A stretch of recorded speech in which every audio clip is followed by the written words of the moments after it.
my name is Sampavi Vijay. Today I have chosen to evaluate the evidence of the social issue, poverty, in the novel The Book Thief by Markus Zusak and in the real world. Narrated by Death, the story follows Liesel and her foster family, Hubermans, during the Holocaust as they strive to protect a Jew as a promise. For those who don't know, poverty is a state or condition of having little or no money, goods, or the means of support. This is clearly an issue, but why should we concern over it? Well, let's start off with who it affects and how it affects. People who are affected by poverty don't usually have a steady income due to life changes such as unemployment, illness, or family separation. In the Himmel Street neighborhood, everyone was heavily affected due to the ongoing war. In the novel, Zusak writes, "What can I say? They're getting harder. The war is making things tight." Since most of the supplies and money went to the military, the people were forced to ration and find other methods to thrive during the hardships. Zusak uses Hubermans as an example, saying, knowing that the Hubermans were essentially broke, still paying off debts and paying rent quicker than the money could come in, she was not expecting a gift of any sort, perhaps only some better food. Even though he didn't have steady income, Hans Huberman found a unique ways to make sure his daughter still had an education. Liesel believed that there was not many people who could say that their education had been paid for with cigarettes. This is an important issue for many reasons.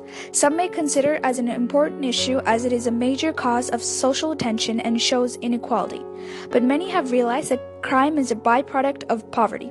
As an example, in the book, the main character Liesel and her best friend Rudy resort to stealing in order to feed themselves multiple times as their families fail to do so. In the novel, Zusak conveys, in fairness, there were many things that brought Rudy and Liesel together, but it was stealing that cemented their friendship completely. It was brought about by one opportunity, and it was driven by one inescapable force, Rudy's hunger. Although it was wrong, Rudy and Liesel commit multiple more crimes along the time period of the story. Because of the war, the people's issues was in the government's utmost priority. They themselves had to strip supplies and food from the other countries they overthrew to feed all the soldiers. So the citizens' hunger were solved by the citizens themselves, again through stealing or trading goods for food. In the novel, Zusak implies that many knew the state of Himmel Street, but none attempted to do anything to help by writing, "Yes, Herr Memmer, this boy is poor. He's from the Himmel Street." The crowd of predominantly women conferred at the point, knowing that Himmel Street was not exactly the epitome of idyllic Montrealing living. It was well known as a relatively poor neighborhood. However, there have been few actions taken to solve this issue, especially in Canada recently. In 2011, Ontario passed an act respecting a long-term strategy to reduce poverty. There is also an income security advocacy center that works with and on behalf of low-income communities. Over the years, Canada's minimum wage was also raised, but it was still not enough for certain provinces. Many protested for the wage to be risen to $15 an hour. In global news recently, Poverty Relief Project in China was funded to invest $722 million in 2017. There are improvements and help given to people in poverty. The issue is so big that it demands more attention in order to meet an end. However, there isn't many people who know the situation in order to give help. During the 1930s and 1940s, there wasn't much media to make aware of the situations of the families.